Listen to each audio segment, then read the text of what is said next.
माँ जी, मुझे ना मोहनदास गुरुजी से मिलना है और आश्रम भी देखना है। वही आश्रम जहाँ पर सुहानी बचपन से रहती आ रही है। काफी सुना है मैंने गुरुजी के बारे में।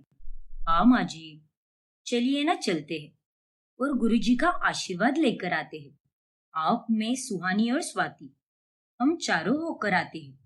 अरे वाह, क्यों नहीं, बहुत बढ़िया विचार है बहुओं।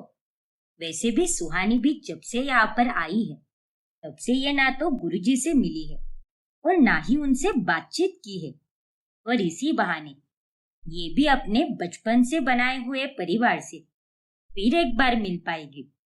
क्यों सुहानी बिटिया? उनकी बातें सुनकर सुहानी घबरा जाती है। ओह नो, अगर मैं इनके साथ आश्रम चली गई या इन लोगों में से किसी ने भी आश्रम में फोन घुमा दिया तो मेरे लिए तो आफत खड़ी हो जाएगी, क्योंकि वो लोग तो मुझे पहचानेंगे ही नहीं और साफ साफ बता देंगे कि मैं एक बहरूपिया हूँ। सुहानी बिटिया, मैं तुझसे कुछ बात कर रही हूँ, क्या सोच रही है तू? हाँ सुहानी, क्या हुआ? ये रूम तो पूरा एसी से ठंडा हो चुका है, फिर भी तुम्हारे इतने पसीने क्यों छूट रहे हैं?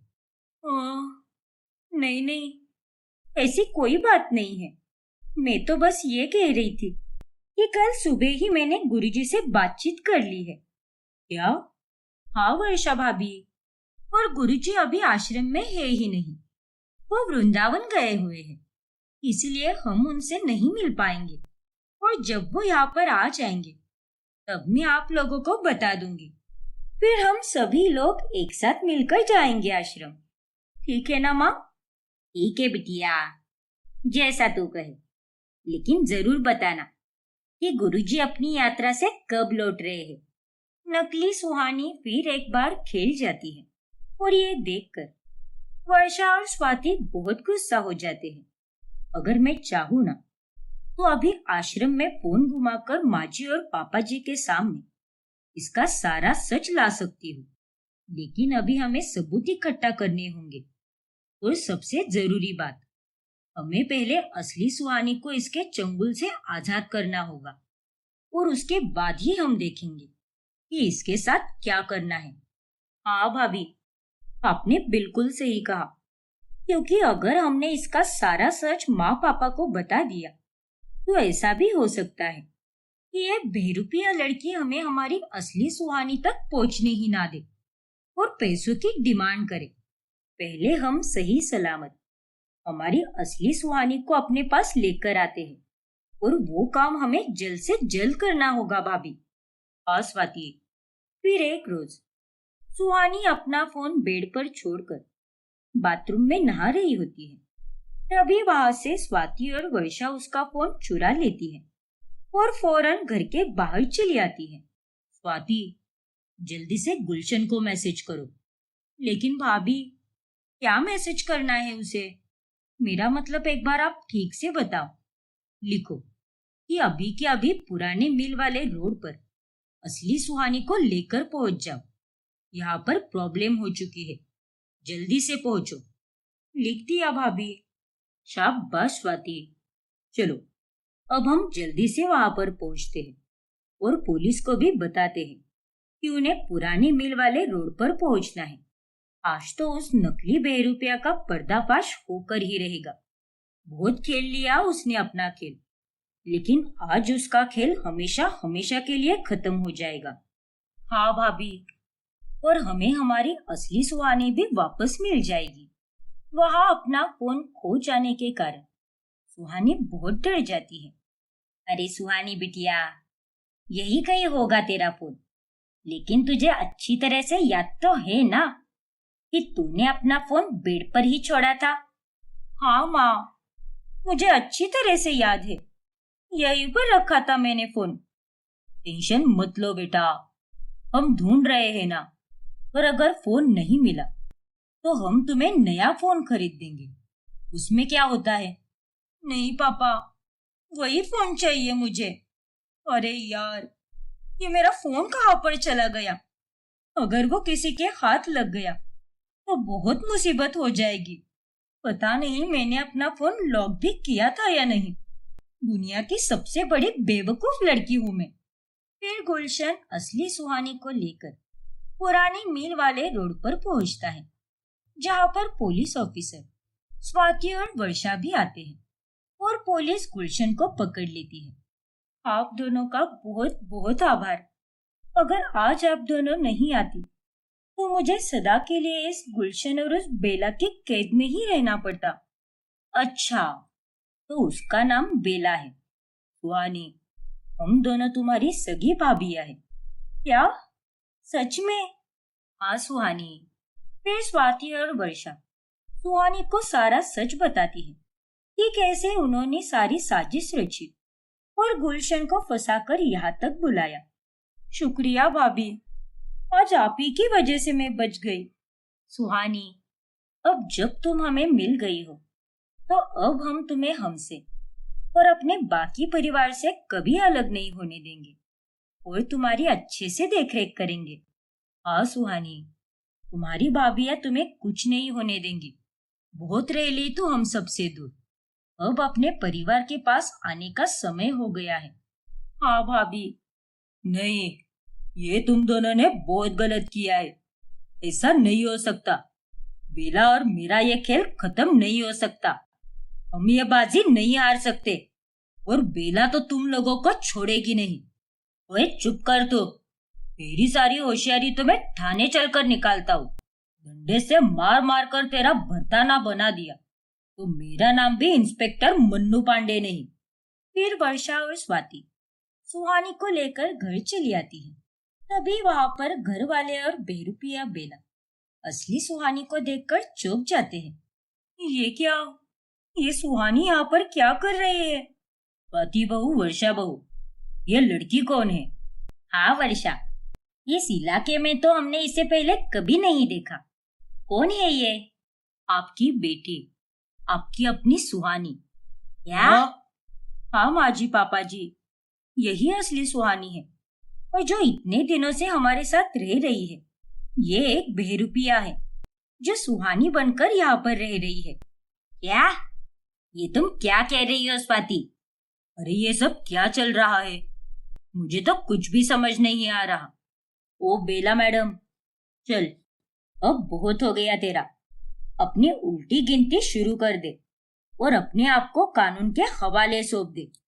हाँ बेला, तेरे चेहरे का नकाब अब उतर चुका है क्योंकि हमें सब पता चल गया है। और तो और तेरा वो घनचक्कर साथी गुलशन, वो भी अब पुलिस की कैद में है और अब बारी तेरी है। उन दोनों की बातें सुनकर बेला बहुत गुस्सा होती है। ये तुम दोनों ने बहुत गलत किया है। आखिर क्यों किया तुमने ऐसा? जब से इस घर में आई हूँ तब से मेरे पीछे पड़ी हुई हो।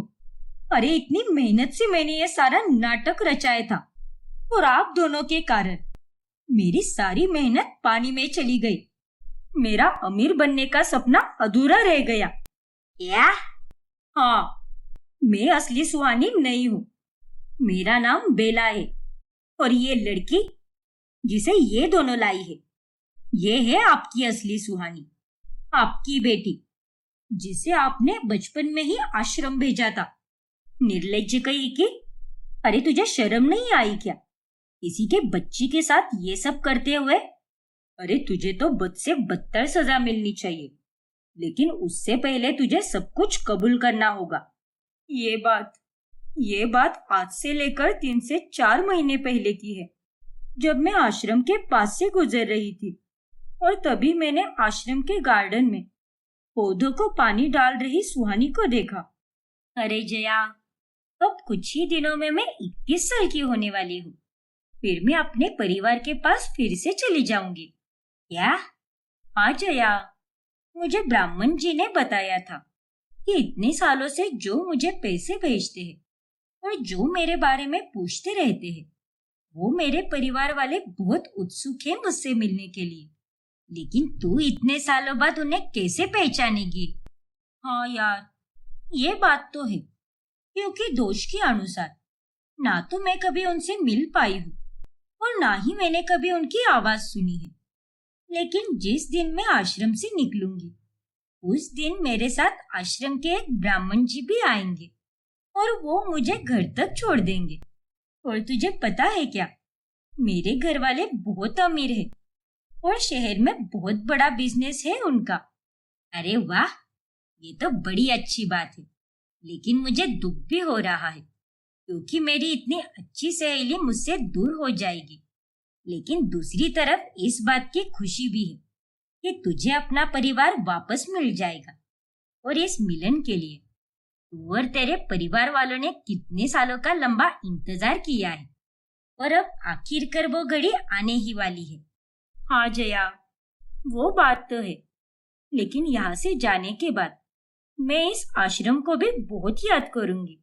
पूरा का पूरा बचपन मेरा यहीं पर बीता है और एक तरह से देखा जाए तो ये मेरा परिवार ही तो है। और वहां जाने के बाद भी मैं आप सबसे मिलने जरूर आऊंगी। सुहानी और जया की बातें सुनकर बेला के मन में लालच आता है और वो इसके बारे में जाकर गुलशन को बताती है। और फिर जब सुहानी आश्रम के ब्राह्मण जी के साथ अपने घर वापस लौटती है, ब्राह्मण जी, आपका बहुत बहुत आभार। मैं आप सभी को मिलने जरूर आऊंगी। हाँ बिटिया रानी, जल्दी आना और अपना ख्याल रखना। अब मैं चलता हूँ। जी, राधे राधे। राधे राधे।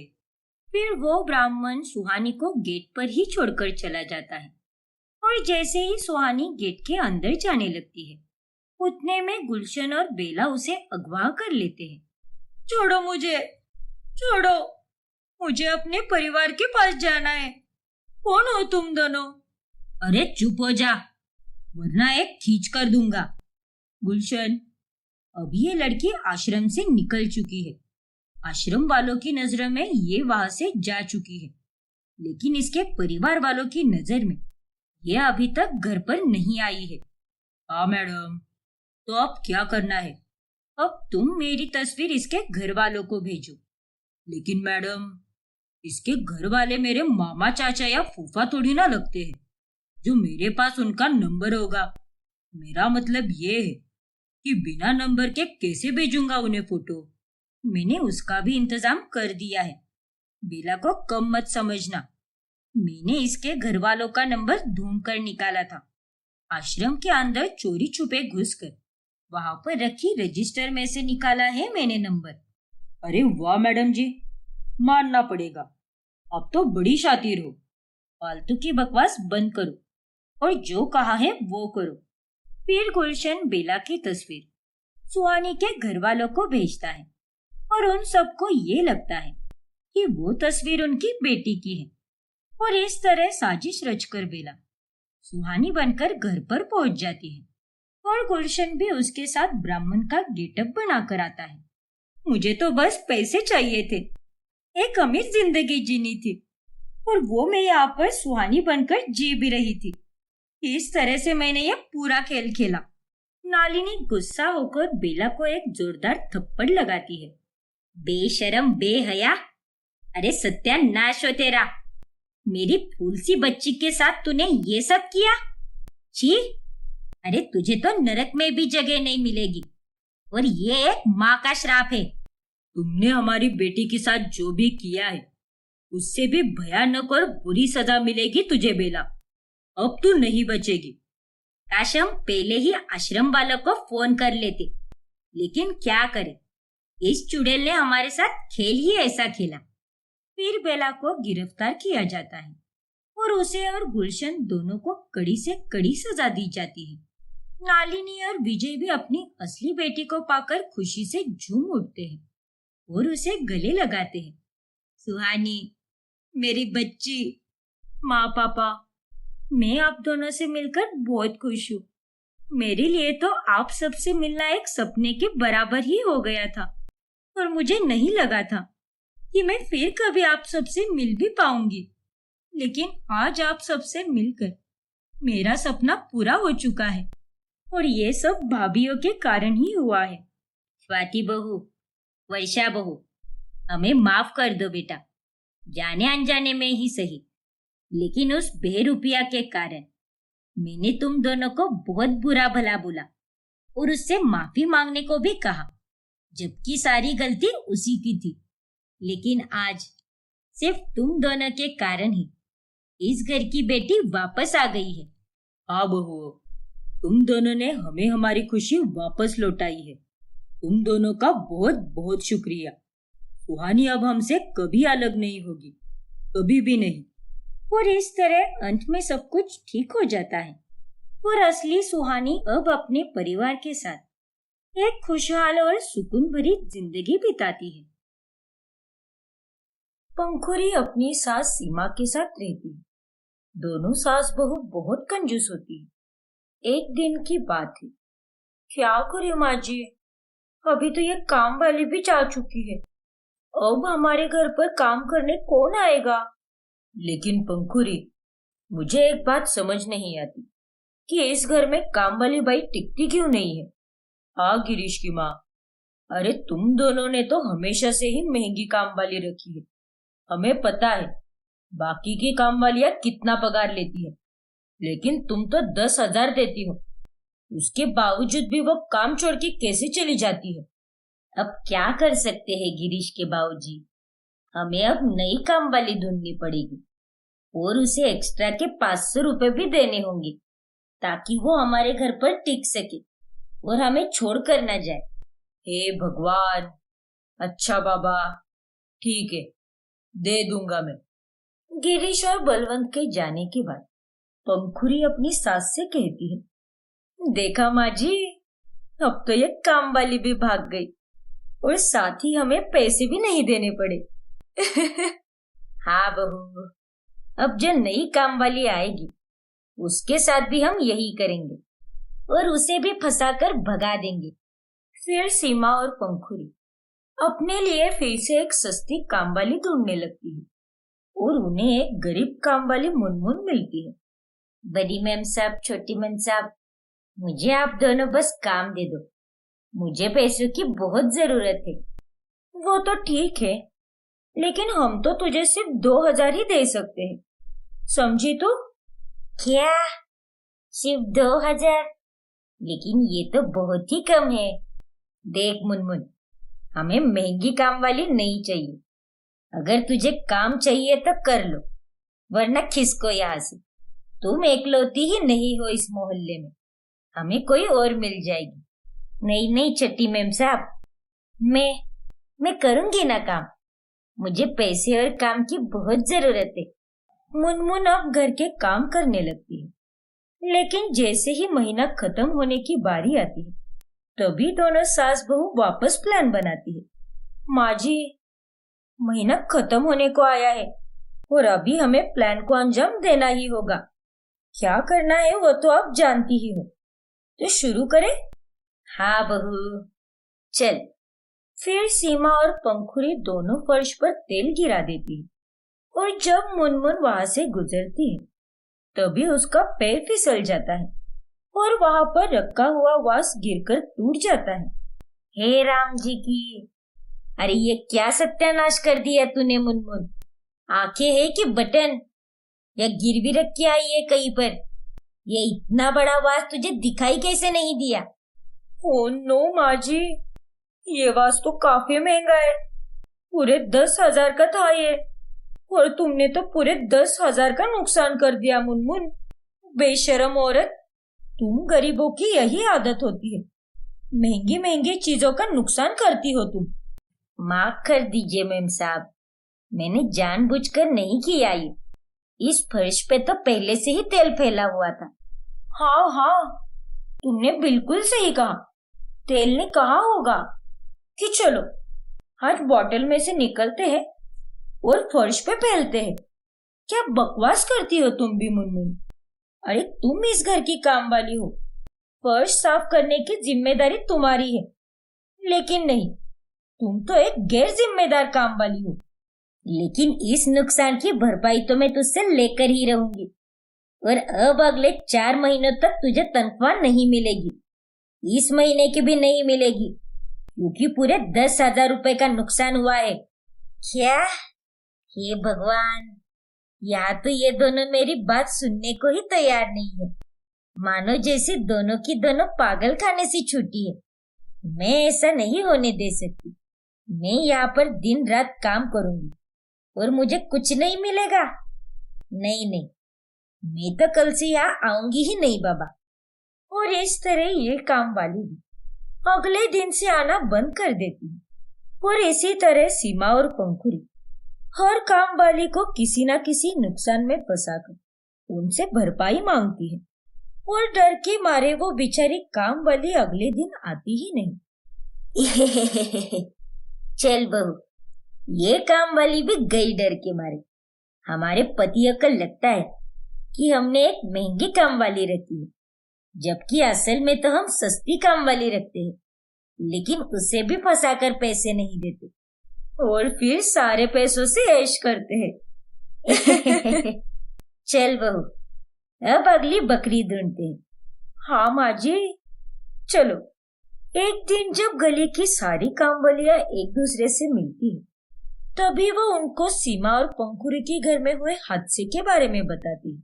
का दया रे दया, ये तो का कहत रे मुनमुनिया, तोरे से भी कोनो नुकसान हुई गवा वहां पर, और ओकरे बाद में तोरा को भी भरपाई कराई के खातिर तोरी तनख्वाह में से पैसे काटने की बात की वो दोनों सास बहुरिया ने। हाँ उषा, इसीलिए डर के मारे में गई ही नहीं वहां पर। तेरे साथ जैसा हुआ वही मेरे साथ हुआ। हम लोग इतना गर्मा जाई के काम करत रहे, लेकिन जाउन काम वाली वह सीमा और पंखुरी के घर में जाकर काम करते, उसे ही कोनो ना कोनो नुकसान होवते। ये बात तो हमरे भेजे में फिट ही नहीं होवते कि आखिर ये माजरा का है बबुआ। तभी वहां पर उनकी बातें काम वाली कांता सुन लेती है। मेरे का तो दाल में कुछ काला लग रहा है बाबा। मैं सच बोलती है, वो दोनों सास बहू एक नंबर की चैप्टर औरत है। ये सब उनकी ही चाल है, हो भी सकते कांता दीदी। अब किसको क्या पता। ठीक है, अब इस बात का पता मैं लगाएगी, क्योंकि कल से उन दोनों के घर पर काम करने मैं जाएगी। फिर मैं भी देखती है कि वो दोनों आखिर करती क्या है। टेंशन ना चिट्टा। फिर अगले दिन कांता वहां पर जाकर सीमा और पंखुरी से काम मांगती है, जिसके बाद सस्ते दाम में मानने पर वो दोनों उसे काम पर रख लेती है। कांता घर के सारे काम अच्छे से करती है, लेकिन जैसे ही महीने की आखिरी तारीख नजदीक आने लगती है, तभी पंखुरी बहू, महीना खत्म होने वाला है। इससे पहले कि हमें इस कांता को पैसे देने पड़े, हमें इसे भी बाकी काम वाली की तरह ही फंसाना होगा। कुछ सोचा है? कैसे करेंगे इस बार? हाँ माँ जी, मेरे इस खुरापति दिमाग में एक गर्मा गर्म आइडिया आया है। हम वही करेंगे इस बार। फिर महीने के अंत में कांता जब उनसे पैसे मांगती है, तभी अरे काय की तनख्वाह कांता, देख अभी अभी तेरी दीदी को हॉस्पिटल से लेकर आई हूँ। दवाइयों का 2000 बिल हो चुका है, क्योंकि कल तूने जो खाना बनाया था वो सही नहीं था। हाय रे मेरा पेट। कांता, डॉक्टर ने कहा कि खाने में कोई खराबी थी और उसी के कारण हुआ है ये। तुम ही दोषी हो कांता, तुमने खाने में गड़बड़ कर दी। क्या? अरे कायपन क्या बोल रही है आप दोनों? मेरी बहू बिल्कुल सही कह रही है। अब बिल ही इतना आया है, तू ही जिम्मेदार है इस सब के लिए। इसीलिए तुझे इस महीने की तनख्वाह नहीं मिलेगी। ऊपर से डॉक्टर की अपॉइंटमेंट फीस और गाड़ी के भाड़े में ही 3000 रुपए लग गए। उसके पैसे भी तेरी ही तनख्वाह से कटेंगे। कल का खाना सिर्फ मैंने ही खाया था, उसमें सच में कोई गड़बड़ थी। माँ जी का तो व्रत था, इन्होंने तो उसका एक निवाला भी नहीं खाया, इसीलिए इन्हें कुछ भी नहीं हुआ और मेरी ही हालत खराब हो गई। अरे आप दोनों ये कैसी बातें करेली हो? अरे दीदी, कल का खाना मैंने भी खाया था। मैं बची हुई सब्जी लेकर गई थी अपने घर पर, और व्रत तो अम्मा जी का था ना। लेकिन साहब और बड़े साहब, उन दोनों ने भी खाया होगा, उन्हें तो कुछ नहीं हुआ। लेकिन वो मैं, अब ये बकरी की तरह मैं करना बंद करो और मेरे को मेरे पैसे दो बाबा। मैंने कुछ नहीं किया। खाली फुकट मेरे ऊपर बिल नका फाडू. हाँ नहीं तो चला मी चालले आता. कल आती जल्दी टाइम पे. See you. Take care and good morning. इस तरह सीमा और पंखुरी कांता को कुछ भी नहीं बोल पाती और चालाक कांता अपनी तनख्वाह के पैसे लेकर वहां से चली जाती है. ओफो माँ जी, हमारा ये प्लान तो फ्लॉप हो गया और 2000 भी हमारे हाथ से निकल गए. जाने दे पंखुरी बहू, हमें हर महीने हमारे पति 10,500 रुपए देते हैं. उसमें से अगर 2,000 रुपए चले भी गए तो भी हमारे पास बहुत पैसे बचते हैं. लेकिन अगले महीने कुछ तगड़ा प्लान करना पड़ेगा. अब अगले महीने तो मैं ही ऐसा तगड़ा प्लान बनाएगी कि इन दोनों की तो बैंडेज बच जाएगी. फिर अगले दिन कांता साफ सफाई करते समय बेडरूम का टीवी दीवार से निकालकर जमीन पर पटक देती है और टीवी बुरी तरह टूट जाता है. टूटने की आवाज सुनकर सीमा और पंखुरी वहां पर आ जाती है. हे भगवान, ये तूने क्या कर दिया कांता? हमारा इतना महंगा टीवी, अरे ये तो पूरे 80,000 का टीवी था और तूने इसे ही तोड़ दिया. ओह नो, कितना बड़ा नुकसान कर दिया तुमने हमारा. अरे नालायक चुड़ैल, नींद में सफाई कर रही थी क्या, या कोई ट्रेन छूटे जा रही थी तुम्हारी जो इतनी जल्दबाजी में सफाई कर रही थी? माफ कर दियो मेरे को, मैंने जानबूझ के नहीं गिराया ये टीवी. आप दोनों की शपथ. बस बस, बहुत हुआ तेरा ये नाटक, नालायक औरत. अब मैं तेरी आने वाली तनख्वाह से ही टीवी के पैसे काटूंगी. और इतना ही नहीं, तुम्हें हर रोज 2 घंटे एक्स्ट्रा का काम करना होगा, समझे तुम? ठीक है दीदी, चलेगा मेरे को. अब क्या कर सकते हैं, गलती तो मेरी ही थी ना, अब भुगतना ही पड़ेगा. लेकिन अगले दिन कांता आती ही नहीं और वो गुल हो जाती है, जिसके बाद सीमा और पंखुरी टेंशन में अपना सर पकड़ लेती है. माँ जी, ये कांता तो आई ही नहीं, अब हम क्या करेंगे? हर बार नाटक करते करते इस बार तो सच में ही नुकसान हो गया हमारा, और अब तो कांता भी नहीं आएगी. सीमा और पंखुरी की सारी बातें उनके पति सुन लेते हैं. इसका मतलब तुम दोनों सस्ती काम वाली रखती थी और उनसे जानबूझकर नुकसान करवाकर उन्हें फंसाती थी और उन्हें खाली हाथ भागने पर मजबूर करती थी और हमसे झूठ बोलकर ज्यादा के पैसे लेती थी और अय्याशियां करती थी. छी गिरीश की माँ, आप इतना कैसे गिर सकती हो? ये आप दोनों ने बहुत गलत किया है और आज उन्हीं सारे बुरे कर्मों के फल मिल रहे हैं आप दोनों को. गरीब की मेहनत के पैसे उन्हें मिलने ही चाहिए, लेकिन आपने उनके साथ अन्याय किया है. हाँ गिरीश बेटा, तुम सही कह रहे हो, हमें हमारे पापों की ही सजा मिली है. हमें माफ कर दीजिए, हमसे बहुत बड़ी गलती हो गई. हम दोनों काफी शर्मिंदा है. दोनों अपने पतियों से माफी मांगती हैं और सारी काम वालियों को उनके हिस्से के पैसे देकर वो अब नई काम वाली रखती है और उसे उसके हक से सारे पैसे देती है. सोनाली की शादी को 1 हफ्ता ही हुआ होता है. एक रोज वो सुबह का काम निपटाकर बाहर खरीदारी करने का प्लान बनाती है. तभी, माँ जी, मुझे कुछ पैसे दीजिए, अभी मैं घर के और मेरे सामान की खरीदारी करने जा रही हूँ. आपको कुछ चाहिए क्या? नहीं सोनिया बहू, मुझे कुछ नहीं चाहिए, और तुझे भी जो चाहिए वो तू मुझे बता दे. इस घर में क्या आता है और क्या जाता है उसका फैसला मैं लेती हूँ, क्योंकि सारी जिम्मेदारियां मेरे हाथों में, इसीलिए तुझे चिंता करने की कोई जरूरत नहीं है बेटा. लेकिन माँ जी. कहो बहू, क्या चाहिए तुम्हें? अपनी सास के इस बर्ताव के कारण सोनाली को प्रॉब्लम होने लगती है. फिर वो अपने पति रूपम से जाकर कहती है, रूपम, तुम्हारी माँ ऐसी क्यों है? अरे माना कि वो इस घर की बड़ी है, लेकिन इसका मतलब ये तो नहीं ना कि घर की सारी जिम्मेदारी वो अपने सर पर ले ले. इस घर में तो वो सिर्फ अपनी ही चलाती है. क्या लाना है से लेकर क्या बनेगा, A to Z हर एक चीज का फैसला वो ही लेती है. सोनाली, घर की जिम्मेदारी पहले से माँ ही संभालती है। पापा बस उनके हाथ में पैसे थमाते हैं, फिर माँ ही सारा घर चलाती है। अब वो कैसे घर चलाती है ये तो उन्हें ही पता, लेकिन उनके जैसा घर कोई चला ही नहीं सकता। मौका मिले तो मैं भी घर चला सकती हूँ, लेकिन यहाँ तो मौका ही नहीं मिलता। लेकिन अब बस बहुत हुआ। कल मैं पापा जी के सामने कुछ कहने वाली हूँ, तभी कुछ हल निकलेगा।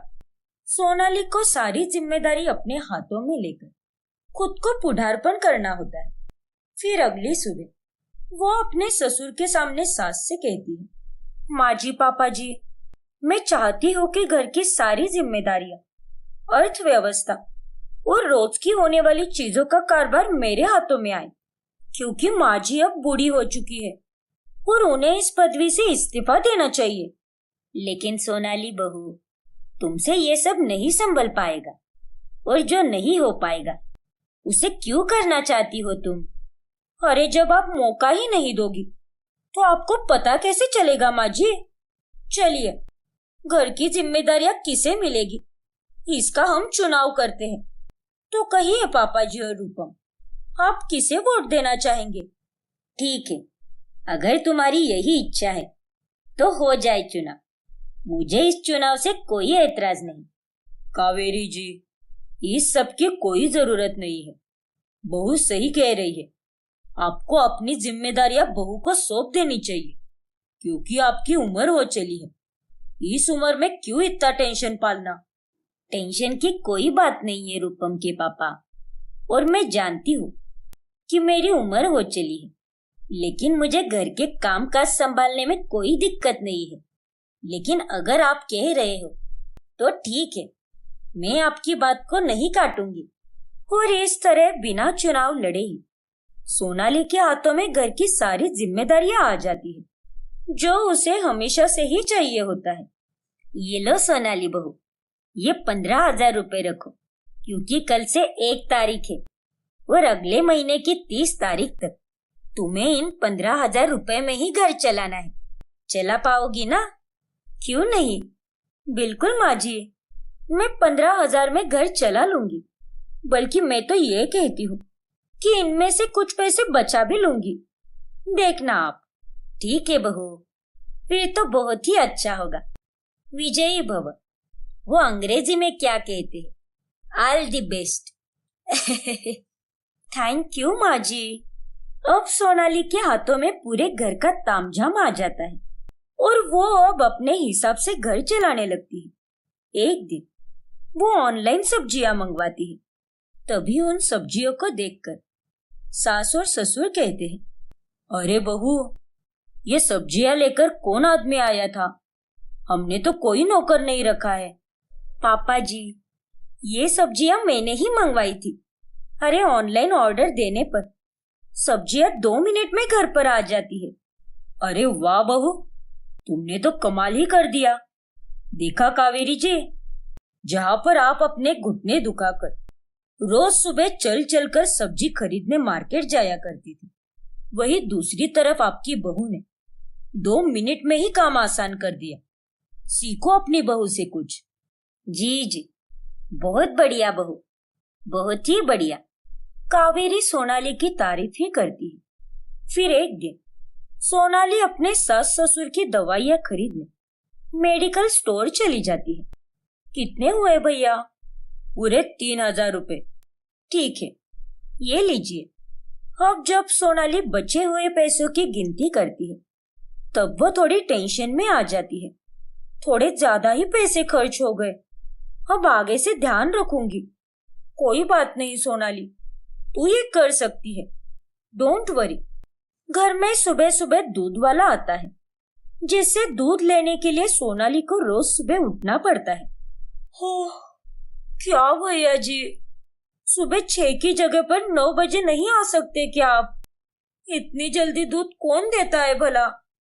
नहीं भाभी, हमारा यही समय है इस गली से जाने का। ठीक है, मैं तो पतीला भी नहीं रख सकती बाहर, वरना बिल्ली सारा दूध पी जाएगी। एक काम कीजिए, आप कल से आना बंद कर दीजिए। मैं आपका अब तक का सारा हिसाब चुकता कर दूंगी। लेकिन प्लीज कल से दूध देने मत आना।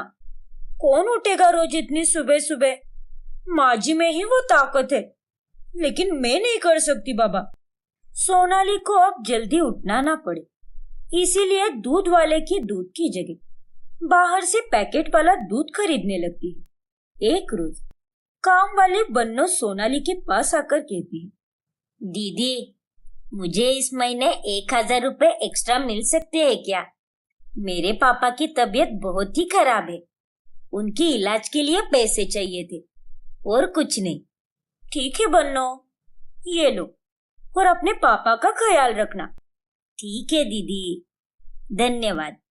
बन्नो पैसे लेकर चली जाती है, लेकिन वो अगले दिन से काम पर आना ही बंद कर देती है और फोन पर मैसेज करती है कि वो अब कुछ दिनों के लिए नहीं आएगी। हे भगवान, अब मैं बन्नो के बगैर क्या करूंगी? सारे काम कैसे करूंगी? 1 मिनट, पैसे तो गिन लो कितने बचे हैं।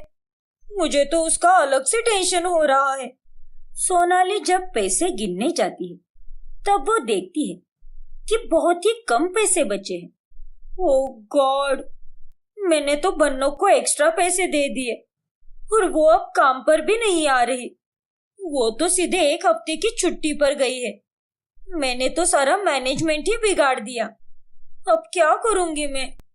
अभी तो सिर्फ महीने के 13 दिन ही हुए हैं।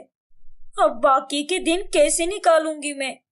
चिंता के मारे सोनाली के पसीने छूटने लगते हैं, लेकिन उसके पास बचे हुए पैसे वो अगले 2 दिन तक ही चला पाती है और 15वें दिन सारे पैसे खत्म हो जाते हैं। Oh no no no no, ये मैंने क्या कर दिया? सारा खर्चा उथल पुथल कर दिया और अब क्या बचा? ठेंगा, अब तो बस ये 100 रुपए की नोट बची है। क्या हुआ सोनाली बहू, शाम के खाने की तैयारी की कि नहीं? तेरे पापा जी और रूपम दफ्तर से आ भी गए। चलो चलो, जल्दी हाथ चला। आज सब्जी कौन सी बनेगी? माँ जी, सब्जी तो तब बनेगी जब घर में होगी। क्या मतलब? माँ जी, सारे पैसे खत्म हो गए, केवल ये 100 रुपए ही बचे हैं मेरे पास। अब आप ही बताइए, मैं क्या करूं? उन दोनों की बातें सुनकर ससुर और रूपम भी वहां पर आ जाते हैं और वो ये जानकर हैरान रह जाते हैं। क्या तुमने महीने भर के पैसे 15 दिन में ही खर्च कर दिए? क्यों सोनाली, तुमने तो माँ से कहा था ना कि तुम पैसों की बचत भी करोगी। तुम्हें ही चलाना था ना घर अपने हिसाब से। उस दिन तो बड़ी डिंगे हाँक रही थी तुम। देखो बहू, उस दिन तुम वो चुनाव बिना लड़े ही जीत गई थी, क्योंकि तुम्हारे पापा जी ने मंजूरी दी थी। लेकिन आज क्या हुआ? आज तुम उस चुनाव को जीत कर भी अंत में हार ही गई। मुझे माफ कर दीजिए माँ जी, मैं आपकी तरह घर को नहीं संभाल पाई। फिर कावेरी सोनाली की लिस्ट को चेक करती है और वो देखकर दंग रह जाती है। बहू, तुमने तो छोटी छोटी गलतियों की वजह से बड़ी गलती कर दी है। तुम्हें मैंने पूरे 15,000 रुपए दिए थे, जिसमें से 3,000 रुपए की हमारी दवाई, 1,500 रुपए काम वाली बाई के, 1,000 रुपए मेंटेनेंस, 2,100 रुपए दूध वाले के, 3,000 रुपए महीना भर की सब्जियों के, 1,500 बनिए का खर्चा और बाकी के छोटे मोटे खर्चे के लिए 1,000 रुपए पकड़ लो। फिर भी 2,000 बच ही जाते हैं। हाँ सोनाली, माँ हर बार महीने में 2 से 3,000 बचाया करती थी। मैं सुबह सुबह घुटने दुखाकर मार्केट इसीलिए जाती थी क्योंकि उस समय में सब्जी सस्ती और ताजी मिलती थी। और ऑनलाइन सब्जियों में क्या रखा है? अरे वो तो मार्केट से 2 गुना ज्यादा महंगी मिलती है और कैसी उगाई होती है क्या पता। और मेडिकल में दवाइयाँ खरीदने पर हमेशा 10% डिस्काउंट मिलता है, लेकिन तूने उस दुकानदार से 10% डिस्काउंट मांगा ही नहीं होगा क्योंकि तुझे तो ये बात पता ही नहीं। सॉरी माँ जी, ये बात तो मुझे आज पता चली है। दूध वाले से सुबह दूध लेने का आलस आता था, इसीलिए तुमने पैकेट के महंगे दूध लेना शुरू कर दिया जिनकी मलाई भी नहीं निकलती। और इस कारण दही, घी और मक्खन जो घर में बनना चाहिए था वो तुमने बाहर से मंगाया और फिर उनके भी खर्चे बढ़ गए। हे भगवान! अरे तूने तो बन्नों को भी एक्स्ट्रा के 1000 रुपए दे दिए और ऊपर से छुट्टियों के पैसे भी नहीं काटे। देख बहू, ये छोटी छोटी बातों पर ध्यान देने से ही घर चलता है और ये काम एक दिन या एक हफ्ते में नहीं सीखा जाता। मैंने भी ये सारे काम अपनी सास से ही सीखे हैं, लेकिन नहीं, तुम्हें तो एक हफ्ते में ही इस घर को अपने ताबे में करना था। माँ जी, आप बिल्कुल सही कह रही हो, मुझे माफ कर दीजिए। मैं आप सबसे माफी मांगती हूँ क्योंकि मैंने बहुत बड़ी गलती कर दी है। लेकिन माँ जी, मैं आपसे सारी बातें सीखूंगी, धीरे धीरे ही सही, लेकिन अब से कोई गलती नहीं होगी। घर वाले सभी लोग सोनाली को माफ कर देते हैं, जिसके बाद सारी जिम्मेदारियां फिर से कावेरी के हाथ में आ जाती हैं।